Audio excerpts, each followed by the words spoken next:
Hilma sits behind the helm, breathing deeply after taking care of a mama bear. Her eyes still dart around her to the slowly shifting waters. Now that she is aware of what lurks beneath, there is always something waiting.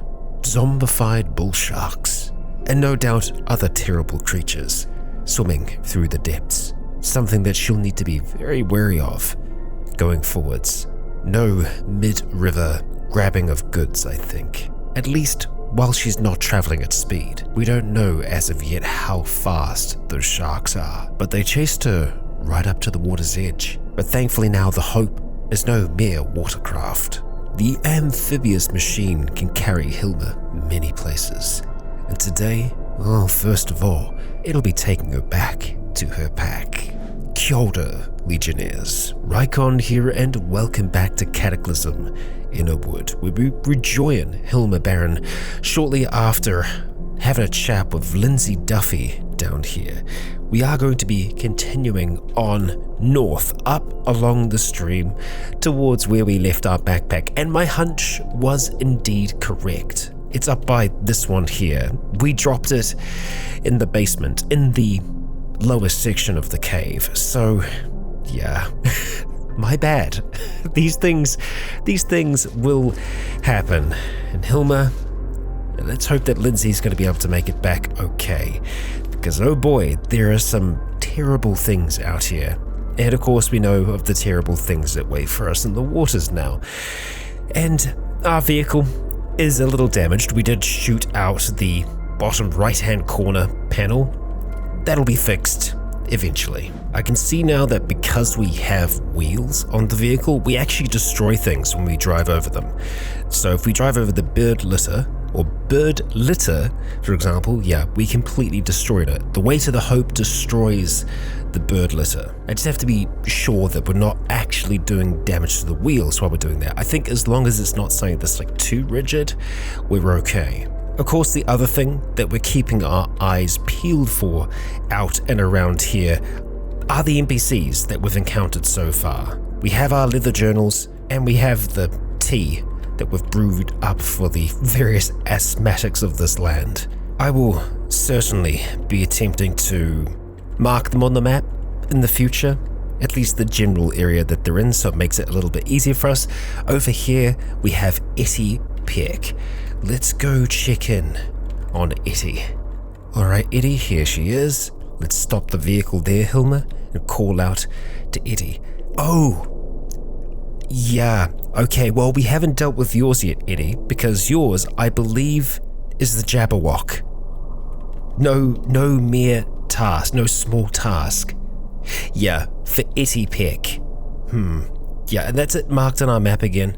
It is down here, and that is something that we could probably do with the use of our vehicle. We'll have to come back for you, Etty, and now that we have actually discovered you again, we're going to mark Etty, and we're just going to say what the quest was. Jabber. Just so that I remember going forwards.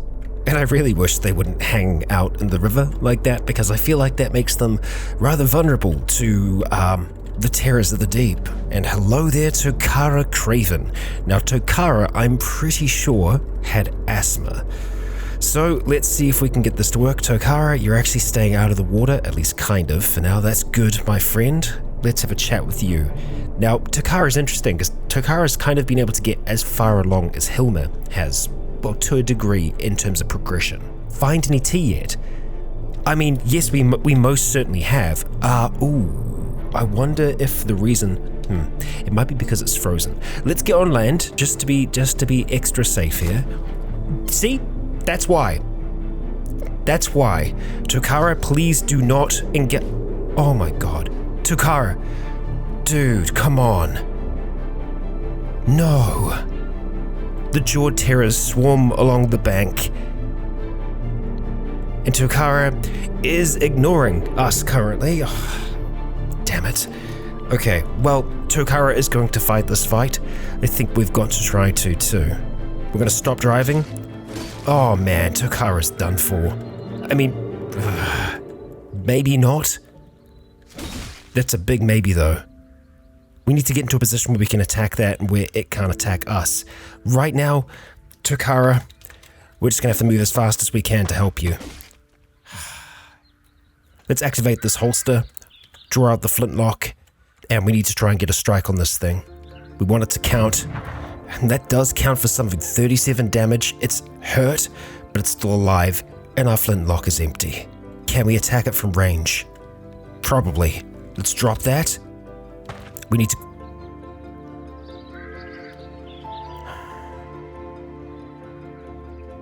God damn it.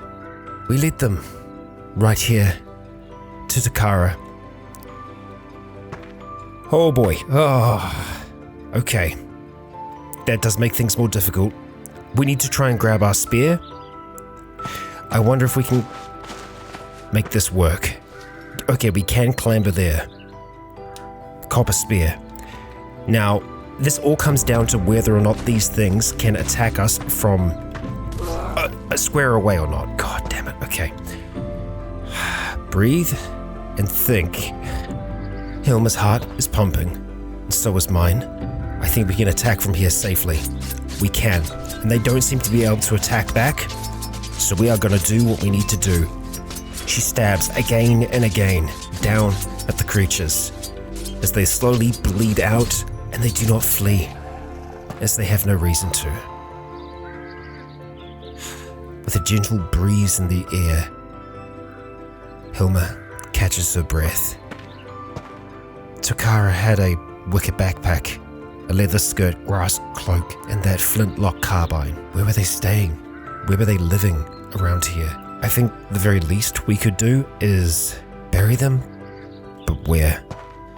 Well, first of all, we're going to make sure that those things are dead. Now, I think we should still be able to see them in the shallow water. We'll see. Okay. We've done that much for now. Yeah, I'm not super on board with the idea of us dragging around Takara's remains. We also need to make sure that, they're not going to come back. There's not much in the way of rock around here that we could bury them in. Although in saying that, yeah, there are some boulders, okay. And there's also spores down there. A fungal bed.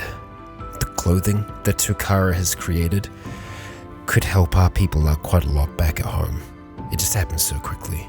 Okay, I'll tell you what. Let's start to move you, at least away from the river for now. There's not much that we can do for your remains other than maybe burn you, but right now we don't have fire starting tools, so that makes it worse. Okay, we can come back here though. Burn remains. Okay, I think we'll leave everything but the flintlock for now. We will be taking that with us. And let's see. Not sure what else in the wicker backpack there. Barley seeds are lighter. Okay, we're gonna take it. And dried beans. We're gonna take the lighter, we're gonna use it, and I think we're going to burn it along with everything else. Okay. I still think the clothing though, that will be something that we'll bring back with us. Just looking for a good spot here. So one of these bushes, that shrub, it's flammable, it will catch. So we'll move everything down there for now. I've also just seen a pine bough that we can... Okay. Zombie spiders. We're gonna grab that bough and we're gonna bring it down here because we kind of want to make sure that everything's going to burn for long enough. We'll grab this stick as well. There we go. Now we'll carefully remove everything else here. The backpack, the cloak, the loincloth, leather skirt, and the fur bikini top. Alright, now let's activate that lighter. There we go. Let's move these away here. We're going to throw the lighter into that there. I just don't know if there's going to be any kind of, mild explosion or not. There we go. I think the lighter got into there just fine. Let's wield that spear. Oh, man. Okay. We had a we have the tea. Unless there is a small chance that when handing the tea over before, we gave them like everything, like all the canisters. That can happen. Interesting. So this is just a flintlock carbine. Ours is the double barrel handmade flintlock carbine. I think they still made theirs though. Oh, our destination is full? It must be full weight-wise, because we've got more than enough volume right now. Interesting. Oh, no, rather we don't. The volume of the wicker backpack is 15, I see. Well, let's use our holster first of all. We're also going to make sure that it's double reloaded. And as for the backpack, we'll just unload it. Okay, we do have a few rotten things out of that though. The barley seeds, that's useful. We'll definitely take them. We've got some dried beans as well. The orange we'll leave behind. Yeah, plastic bag with dried beans in. That I think we're just going to put into the back here. Hilma is going to be superstitious of anything that she finds that wasn't created in this world. So we can see that we still have our clay canisters down here, and it's not saying they're containing anything. So it must have used all of our spurge tea. Interesting. And not great. Right, our feet are getting chilly again. And even the items that we just received from Tokara, they won't help us out here. But Tokara is burning. They won't become undead. No. And we can get rid of this now. Done. Not what we wanted. Not at all. Hilma, let's get out of here. Let's just turn this vehicle around. Get back into the water. We should have known that we're being followed. Okay, we are coming up on the cave now. Colossal croaker down there is causing some trouble by the looks of things. Right, so we will get our vehicle onto land before we jump out of it, just because that seems to be a safer option for us at the moment. We'll stop driving. We'll clamber out of this thing, knowing now that we can actually get in through the side, and that means that anything else can as well. Oh boy. A praying mantis. It's not a giant praying mantis, so I think that we're okay here. It is much faster than us though, so there's no outrunning this thing. Well, yet. It is a bit faster than us. Okay, I want to try and see if we can get just a little bit of distance here, enough that we might be able to drop our backpack, because that's going to be holding us back a lot right now. Okay, we dropped it. It tried to attack us a few times. It missed. Or rather, our armor is protecting us. It's trying to drag us. Okay, let's try and lash out at it then. Okay, we both miss a few times. We're going to try and see if we can break the grab here. Okay, that helps. Stabbing at it from a distance, we do some pretty significant damage to its torso. Okay, come on. Come on, Hilma. Okay, that sounded like a hit. It was good. We do not want to go near the water here. Let's just continue to strike. Good. That's got it afraid. You better run. There we go. It's bled out, and we will smash those remains. Zombullfrog. Lots of bad stuff around here. Now, we're probably okay with leaving that backpack on the ground for now. I will remember, because we need to go and reclaim the one that is down there. So we're going to actually make our way into the woods here, just so that we aren't as visible to everything else that's around us. And we're going to get down underground. There's our cave again. Okay, this is it, right? Yep, leather backpack. Okay, so what did we actually leave behind in this thing? The oil lamp, our piston, the bandages, bone flute, cattle fodder, some charcoal, and cattail jelly, and a lot of pies as well. Okay, let's go put that thing back on. Thank you. And we did actually mark this as a cave that had charcoal, so we should have a look at, making use of that. Were we seeing our vehicle there? Yeah, we are. Well, I guess because it's kind of visible across both of those levels. Right, so let's find some coal before we... Oh, it's right there. Okay. Oh yeah, there's 2,000 of it. We'll see if we can bring some of that along then. Okay. Now, we are getting alarmingly cold on our feet to the point where it's actually starting to get frostbitten. Not great. I think that's probably... Yeah, they're wet at the moment. So we've got our socks, our chitinous boots, and the fitlock furs. Not enough though. Not enough. Right, let's have a look here. we should be able to get the coal across. Actually, no, that's a volume of 50. Instead, we'll just see if we can kind of get things reloaded. And it's probably going to be better for us to just jump into the vehicle to do this, because then we can run away faster if we need to. Let's refill that fuel bunker. We'll use coal, of course, and that's got us back up to 50 litres worth. Excellent. Now, the wheel is injured. I think it was injured before. At least one of them were. So we should still be all right there. Okay, leather backpack with those other items in.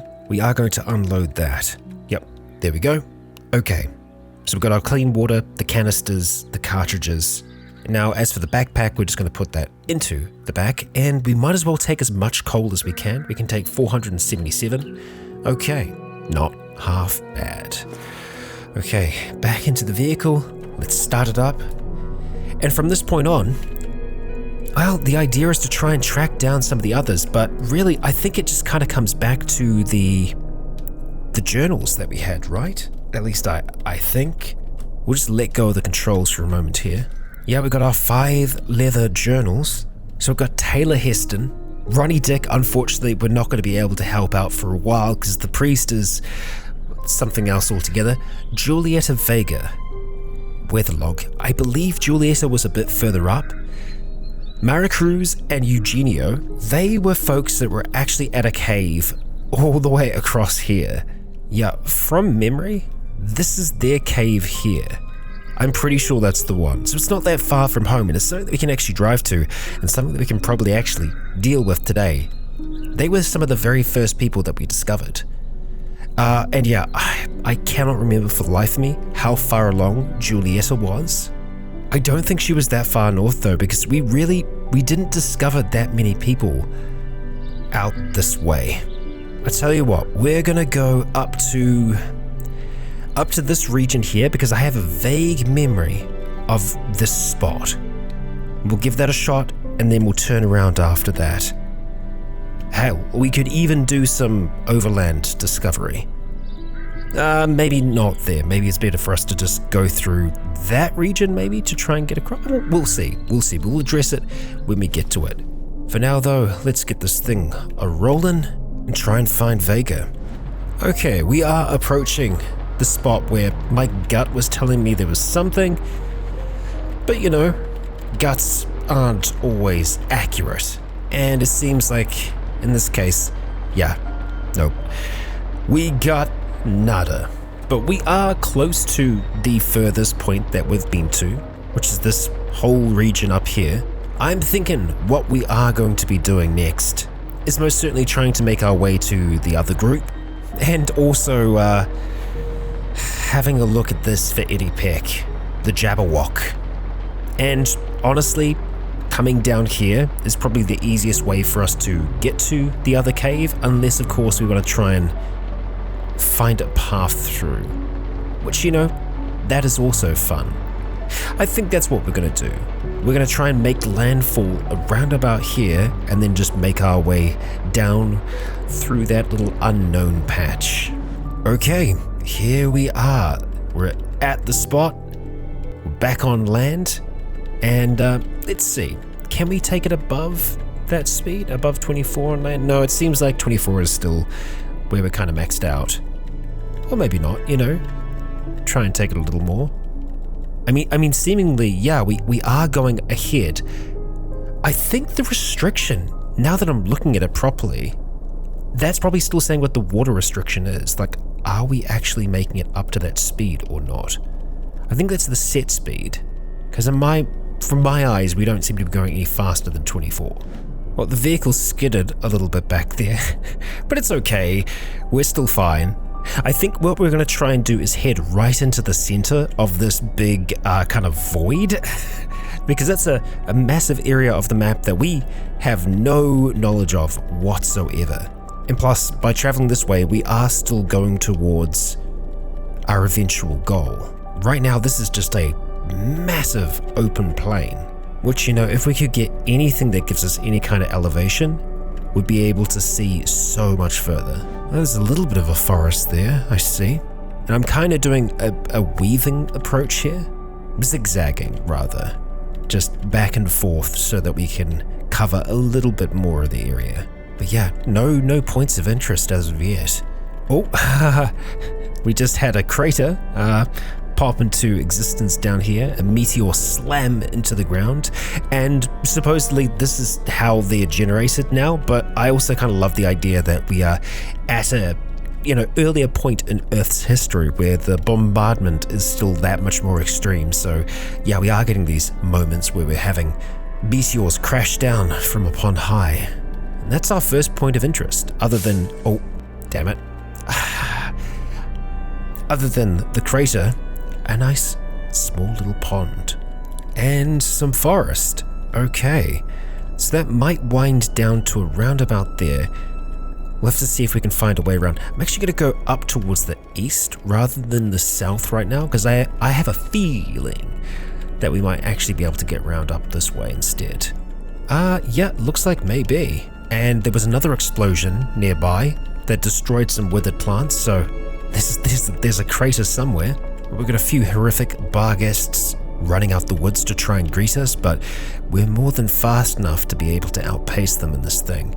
Ooh, okay. Interesting. There is a flintlock rifle down there, I think.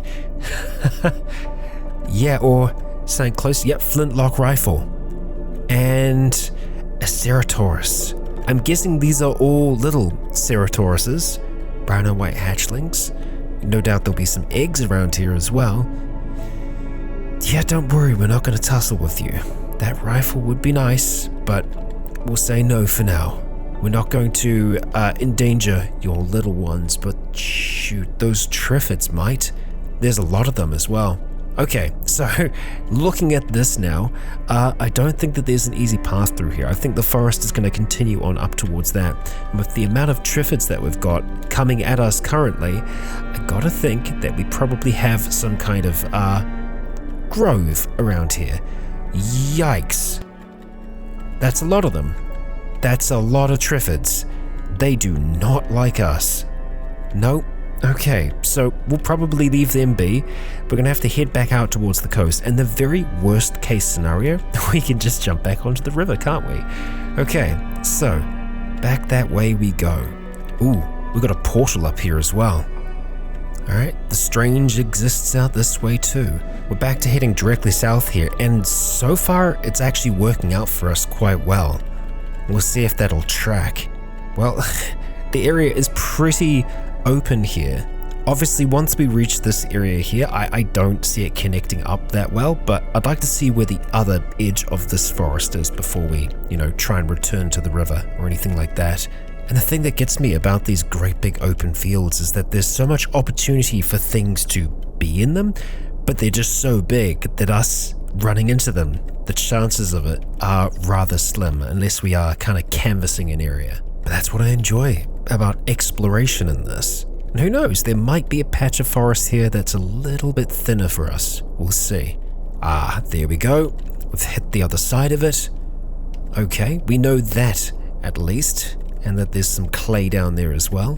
Before we get closer to where this jabberwock might be, we're probably going to want to try and use the other rifle, but yeah, I don't know how we're going to do that easily. We could look at just swapping it in and out of our holster, like going between the rifles. It's not a bad idea. I feel like the idea of having an extra shot before we need to stop and reload is probably going to be rather valuable. We will see though, eh? Right now we're returning to the river so that we can get a little bit closer. The real ideal will be if we can actually bring the jabberwock out to the water, because that way we don't have to fight it alone. Okay, alright, we're going to stop here just for a moment. Hands off the controls, and let's do a little bit of a swap around here. We're going to drop the copper spear. The travois is full, so we're going to need to change things around a little bit first. We'll grab the carbine, and then we'll see if we can fit that copper spear back in there. We can, good. Okay, let's get that carbine reloaded. Excellent. And we'll see if we can kind of swap things out here. See, it just tells us we have to drop the flintlock, which ideally we don't do that. I guess we'll just put the other one in there for now. I don't want to run over our flintlock, but you know, here we are. It might happen. Okay. Oh boy. Oh boy. So I think we're probably gonna have to try and go around this way, get the thing's attention, and then just start outpacing it. That's the plan. We'll see if it works. Oh. Terence David. What? Was this around where we were attacked? Terence is completely naked right now. Oh boy, well, that is something that we're going to need to look into, I think. Oh, wow. Back on land and, oh boy. Yep, they're throwing each other around right now. There was a Diplodocus, a living one, that just sent that one flying, the zombified T-Rex. Oh, yikes. Okay, well, hey look, we're a little hungry. Let's maybe have a bite to eat before we begin all of this. We're also just going to open up that door behind us. Okay, let's see, what are we going to eat first? We've got 2 days on these pies, so we'll eat them. Excellent. And then we'll just continue to drive to the north, slowly, of course. We are getting close to where the creature is meant to be. This is where Etty sent us to.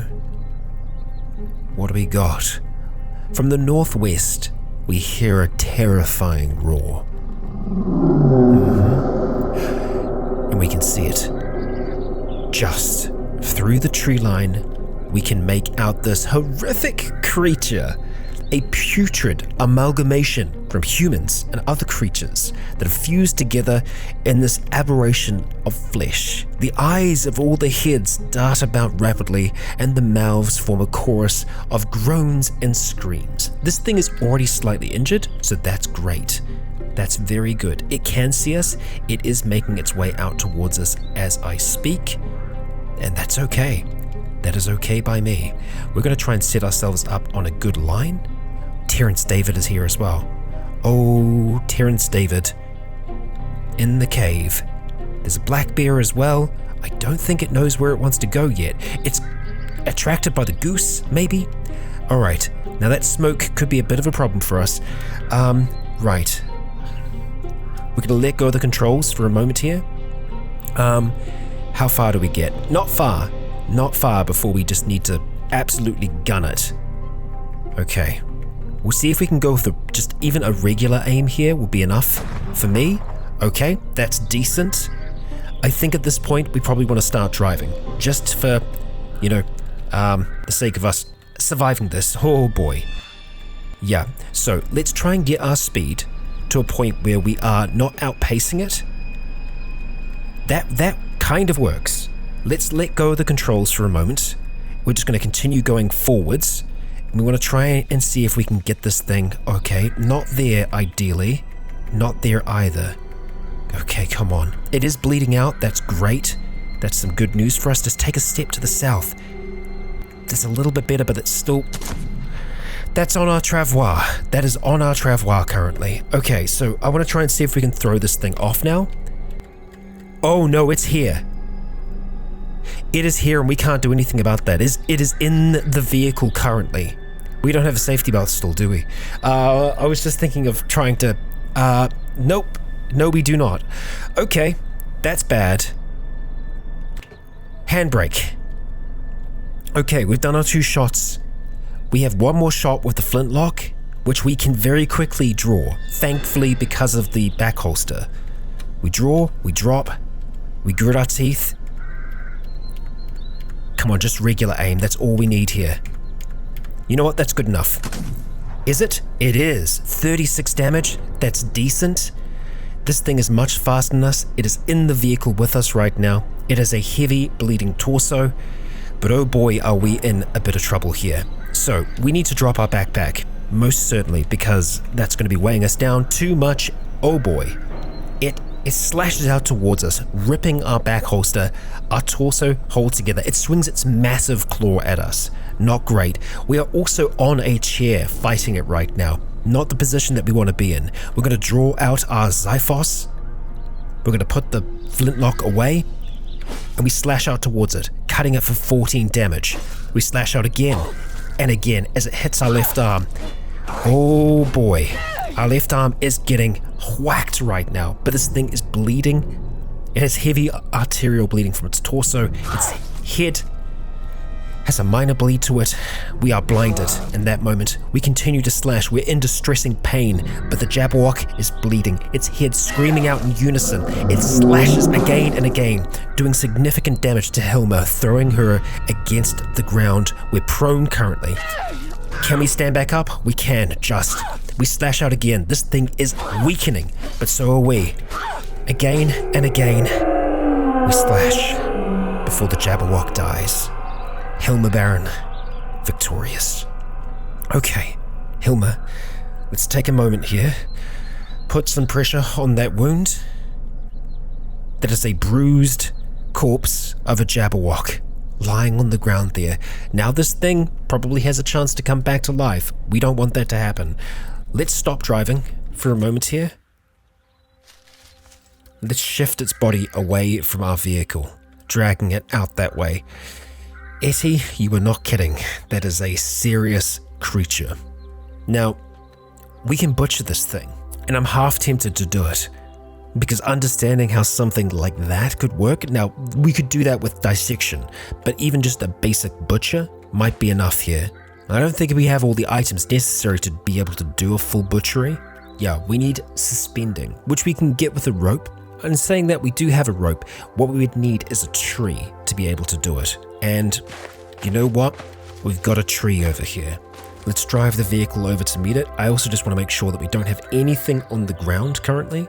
So let's just do a quick search around us. The grass direct, yeah, okay, our backpack. Yeah, we don't want to run over that. And let's make sure that we pick up our carbine. Okay, we're going to get both of these reloaded.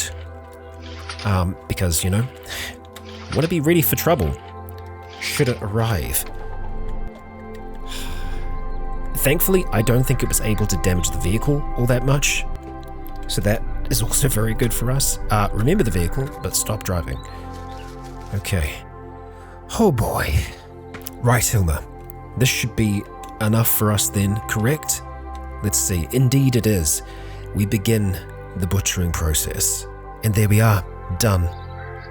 Interesting. Putrid hearts. Look at that.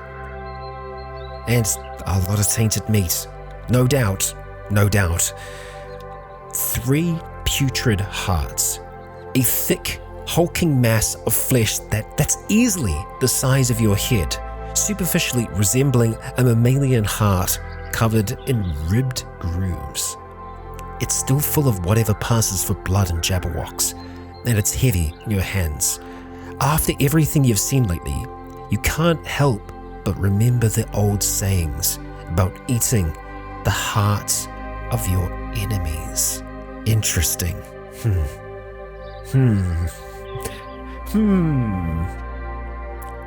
Now, will this thing spoil? Hard to know, but strange that there is a compulsion there to consume.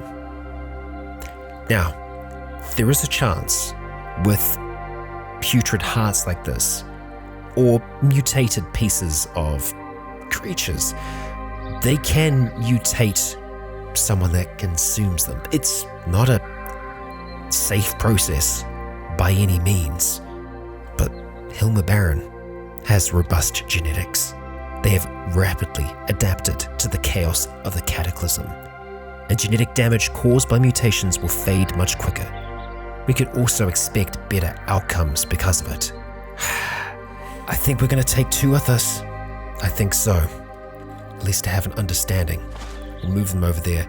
I also think she might consume one of them. Now, the compulsion is there, and she is quite literally hungry right now, and she has other things to eat, most certainly. But Hilma has experienced true hunger in the past. She's nearly starved to death, probably more than once outside of the short survival series that we started with her. But right now, looking at this thing, and even being a pacifist, reveling in that moment after the kill, the primal sense of victory, she picks up one of the putrid hearts and consumes, satisfied.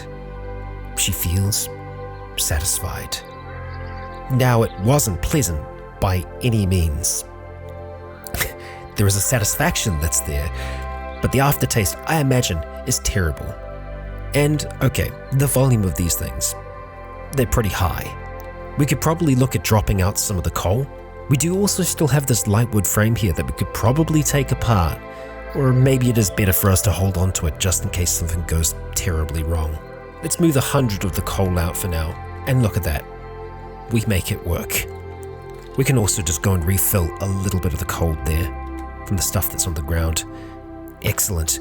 Now, do we want to bring any of the tainted fat with us? That's a lot of fat. I mean, Hilma's already overburdened, and our Travois is too, so maybe not. Not for now. Oh, and the carbine is still on the floor, so I guess we're going to remove some more coal from this. There we go. That's looking at least a little bit better. And I suppose we could take some of it. Tainted fat, we can hold 16, so we'll take 16. And now we can report back to, Eddie. After we see what the hell is going on with Terence David. I swear this is the location in which we were attacked by someone. Let's take a moment before we do anything else though, to use those bandages and maybe even some of the cattail jelly just on our most wounded parts. So we're going to start with the left leg and our left arm. Seem to be attacking the left most of all. And we'll put bandages on both of those for now. Thankfully, our head didn't take too much damage there. I think we're probably still going to put a bandage on it just so it recovers a little bit faster. Back into the vehicle we go. Let's reverse down and we'll make our way over towards that cave, because I am trying to understand. Yeah, we buried them. We buried them under stone. Okay, let's stop driving here. And we are going to bring out our flintlock again. The person who was here, who tried to mug Hilma, we were letting it happen. Anything that they wanted to take, they could take.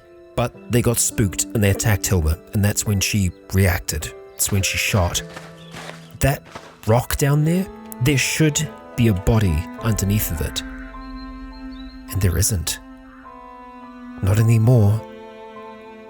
There's some clothing that's sticking out of there. The person who was here was a prisoner. So who the hell is Terence David? And what is that in their hand? Or are they bleeding? Are you the same person? No, you're wielding a lighter. I don't think Terence was the person. Call out into the cave. Hello? Oh, yeah, we know about that. The Eater of the Dead. Something was ripping trees to shreds, only leaving a few scattered limbs. What's the matter? A few days ago, another survivor and I were in the woods. Interesting. Maybe Terence is friends with Etty, and they got split up. Yeah, will help. Huh. I'll be back soon. Oh no, it's another one? Are you serious? Yep, all the way down there. Okay, so it's not the same, but... Huh. Okay, Terence, were you always here then? I don't understand. I am very confused by all of that. Well, we're going to keep that in mind. I wonder if we hadn't killed the jabberwock, if we went to talk to Terence, if it was going to be the same thing. No, it probably still would have been a different jabberwock. Interesting. Very interesting. Okay, so this is the next spot for us, this cave here. But Legionnaires, we're going to make our way towards there in the next. Yes, a little bit of backtracking today to make it back to that backpack, but we managed to help at least one person, and we may have led to the death of another. Even so, we were able to show them respect, honor in death, and Hilma killed an almighty creature, a jabberwock. No small feat. The thing was fast enough to catch up and climb into her vehicle. Truly a nightmare, but one that Hilma woke up from. Or did she? She consumed one of the hearts. Some of those effects can take time. We will see what happens there. But for now, Legionnaires, I ask you, if you enjoyed today's episode, please consider leaving a comment or a like to let me know if you enjoyed the show. Very soon, we're going to have the short survival series returning to your screens, alongside Innawood, of course. And so, if you have new challenges you'd like me to look at, let me know in the comments below. As for now, I have been Rycon. You have all been awesome. And until next time, stay tuned. And finally, I would like to extend a great big thank you to the Legion on Patreon, who continue to make this cataclysmic content possible. If you too would like to join the Legion there and support this channel, you can find all the relevant information in this video's description.